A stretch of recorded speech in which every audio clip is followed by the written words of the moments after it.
My fiancé texted me something that made my blood run cold.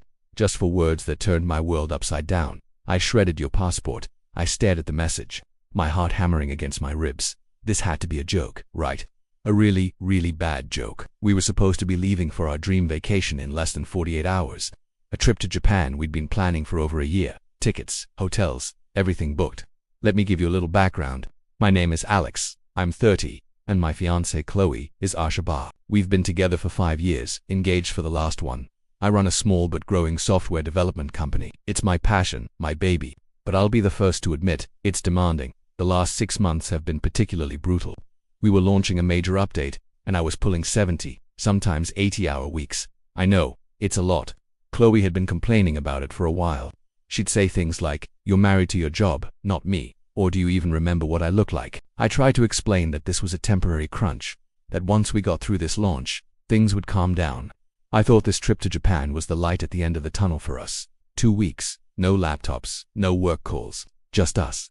I thought she understood. I immediately called her. No answer, straight to voicemail. I called again. Voicemail. A cold dread started to creep up my spine. I texted back, "This isn't funny, Chloe. Where are you? Where is my passport?" A few minutes later, the 3 little dots appeared, then disappeared. Finally, a new message popped up. It was a picture of what looked like confetti.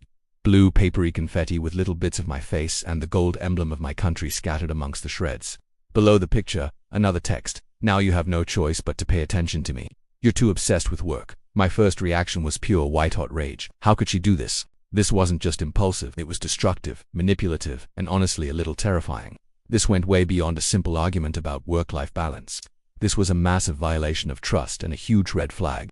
My passport is not just a travel document, it's a government-issued ID. Destroying it is a serious offense. I left work immediately, my mind racing. The drive home felt like an eternity. What was I going to walk into? Was she there? What would I even say to her? Part of me hoped it was an elaborate prank, that she'd bought a fake passport online just to scare me.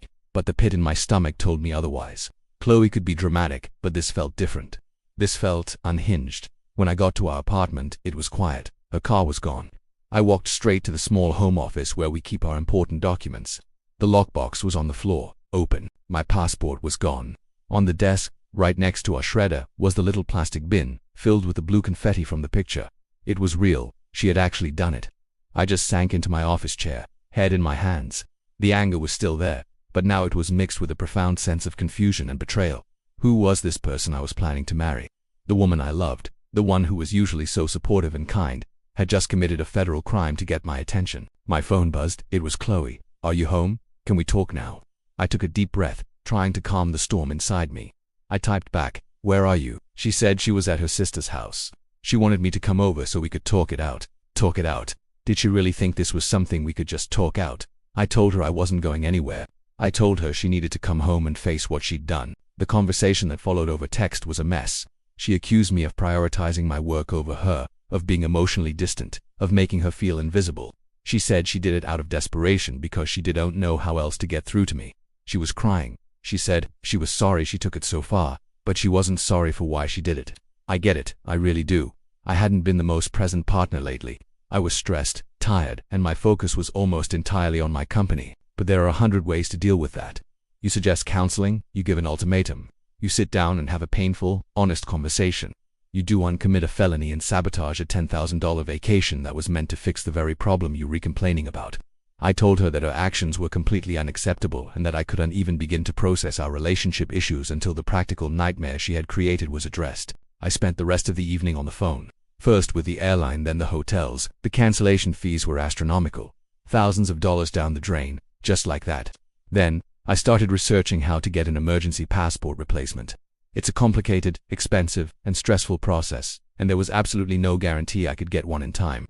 The next day, Chloe came home. Her eyes were red and puffy, and she looked genuinely remorseful. She started with, "Alex, I am so sorry. I messed up. I was just so hurt and I didn't know what to do." She tried to hug me, but I stepped back. "I couldn't, Chloe," I said, my voice dangerously calm. "Do you have any idea what you've done? This isn't about you being hurt. This is about you deciding that destroying my property and breaking the law was an appropriate response. This is about control. You didn't want to talk. You wanted to force my hand. You wanted to trap me." She started crying again, saying that wasn't true, that she just loves me and misses me. She said she'd pay for all the cancellation fees and for the new passport, but it wasn't about the money. I couldn't get past the sheer premeditation of it all. She had to find the key to the lockbox, take out the passport, turn on the shredder, and feed it through. At any point in that process, she could have stopped, but she didn't. This incident has thrown our entire future into question. The trust I had in her is shattered. Every time I look at her now, I see the picture of my shredded passport. I see someone who is capable of doing something incredibly destructive when she feels she is not getting what she wants. How can I marry someone like that? What happens the next time she feels ignored? Will she shred my birth certificate? Delete my company's source code? Where does it end? We are in counseling now, both individual and as a couple. The wedding is of course on hold indefinitely. My therapist says that what Chloe did was a form of emotional abuse, an act of coercive control.